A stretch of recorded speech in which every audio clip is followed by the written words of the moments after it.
Hello, good morning everyone.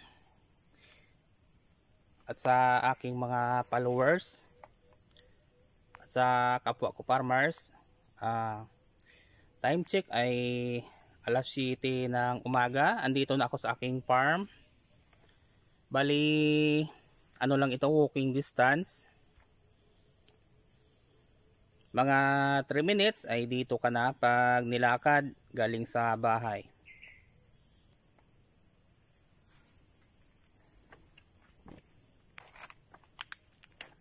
So, andito ako ngayon sa farm ko para magtanim ng alugbate dito po sa aking nilinis sa kalamansian kasi sayang naman yung space kagaya nito pag hindi na taniman.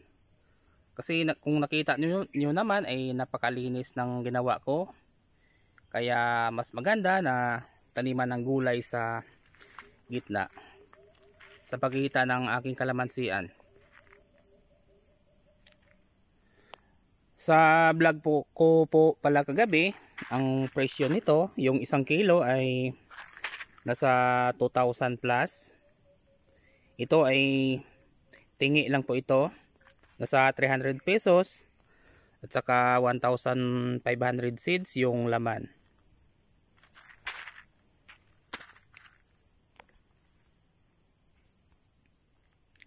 Bali, i-extend ko pa ito. Pag mataubos ko ng tanim ito, ay siyempre kukunin ko tong bandang sa ibaba kasi mas maganda yung lupa sa sa bandang ibaba para mapagtaniman ulit ang mga alugbate. Mas maganda kasi sa alugbate kasi nga mabenta talaga sa sa palengke. Tsaka masarap talaga yung alugbate, kahit igisa mo lang at kahit solo lang ay napakasarap ng lasa. Bali, ito yung tataniman ko ngayon.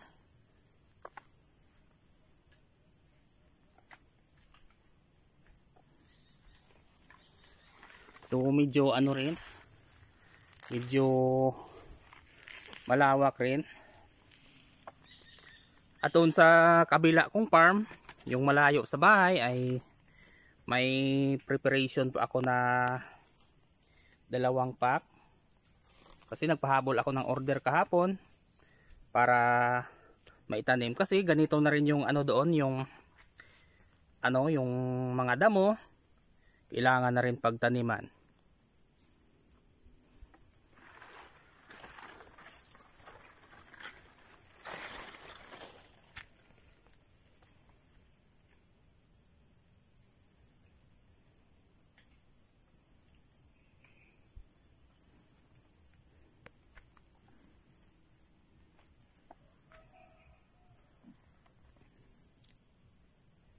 So kung nakikita niyo po, itong suha ko na tanim ay wala pong fertilizer. Kasi mas maganda yung lupa dito sa bandang ibaba kaysa doon po sa bandang itaas.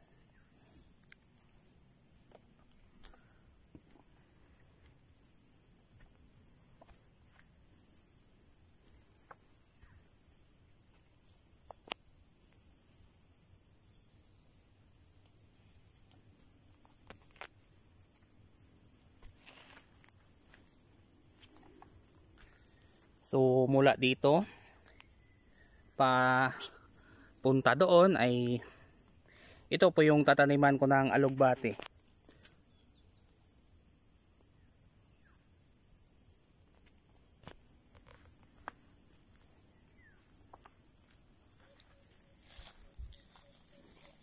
So guys, mayroong bunga yung kalamansi ko. Mayroon din sa bandang itaas.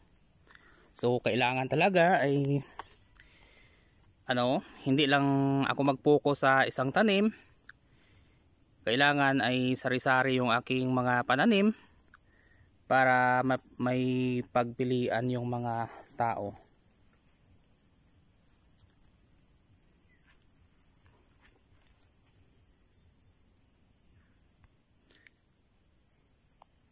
Update ko lang po sa ginamit ko na foliar, yung last foliar. Bali ito na po yung epekto. Naging kulay berde yung dahon ng aking kalamansi.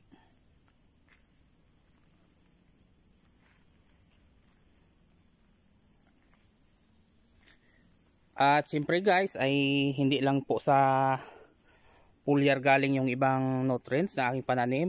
Kung makikita nyo naman ay meron po akong mga organic na inilagay sa puno.